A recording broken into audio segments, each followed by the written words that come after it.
परमेश्वर की प्रेजेंस में आपका स्वागत है। परमेश्वर का वचन जो आज इस प्रकार कहता है, यूहन्ना 1:1-4 अगर आप पढ़ेंगे तो उसमें इस प्रकार लिखा हुआ है कि आदि में वचन था और वचन परमेश्वर के साथ था और वचन परमेश्वर था और इसी के द्वारा सब कुछ उत्पन्न हुआ है। हालेलुया।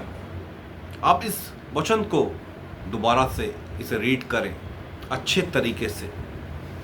परमेश्वर का आत्मा आपको रेवलेशन दे। मैं प्रार्थना करता हूँ कि सब कुछ इसी के द्वारा, वचन के द्वारा ही इस सृष्टि के ऊपर सब कुछ, जितने भी आप इस सृष्टि को देख रहे हो, इस पृथ्वी को देख रहे हो, तारागण को देख रहे हो, परमेश्वर के वचन के द्वारा स्थापित है।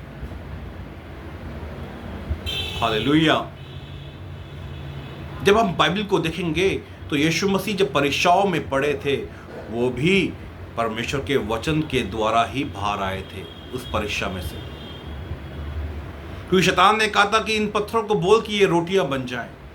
यीशु मसीह की उस वक्त की जो नीड थी वो खाना था, वो रोटी थी। इसलिए पर शैतान था वो यीशु मसीह को आजमा रहा था। और यीशु मसीह ने कहा कि मनुष्य केवल रोटी से नहीं, परमेश्वर के वचन से जीवित रहेगा। वचन के द्वारा वो बाहर आए उस परीक्षा में से। हालेलुया। आज हमारी जिंदगी में की क्या नीड है? आज हम इधर उधर ताक रहे हैं। आज मनुष्य इधर उधर देख रहा है कि मुझे कहीं से डिवाइन हेल्पर मिले, मेरी कहीं से मदद हो जाए, मेरे कहीं से कोई रास्ते ओपन हो जाए, मगर वो परमेश्वर का वचन नहीं पढ़ रहा। यीशु मसीह से दूर भाग रहे हैं। जिस यीशु मसीह के द्वारा उद्धार है, जिस यीशु मसीह के द्वारा आप बचाए जाएंगे, जिस वचन के द्वारा आप डिलीवर होंगे, आज वही लोग जो है वो यीशु मसीह के वचन को पढ़ना नहीं चाहते। उनको लगता है कि यीशु मसीह तो अंग्रेजों का परमेश्वर है, मगर यीशु मसीह अंग्रेज नहीं थे। वो मिडिल एशिया के अंदर पैदा हुए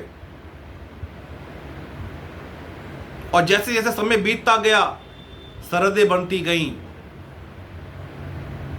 इज़राइल फॉरेन कंट्री में नहीं है, मिडिल एशिया में था। पहले वो एशिया में आता था, एशिया के अंदर। हालेलुया।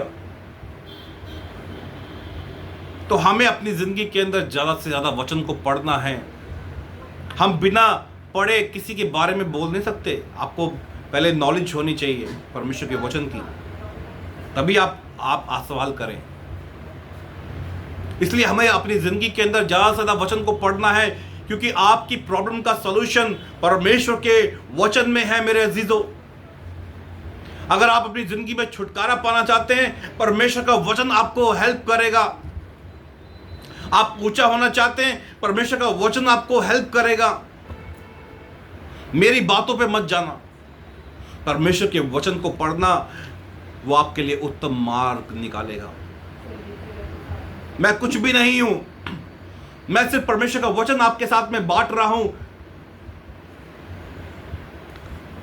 मुझ पे विश्वास मत करो, मगर इस वचन के ऊपर विश्वास करो जो यीशु मसीह ने, जो परमेश्वर का दिया हुआ है। इधर उधर मत ताकिए। ज्यादा से ज्यादा वचन को पढ़िए मेरे अजीजों। ज्यादा से ज्यादा रीडिंग कीजिए, बाइबल रीडिंग कीजिए, उपवास में रखिए, ताकि परमेश्वर आपसे बातचीत करे मेरे अजीजों।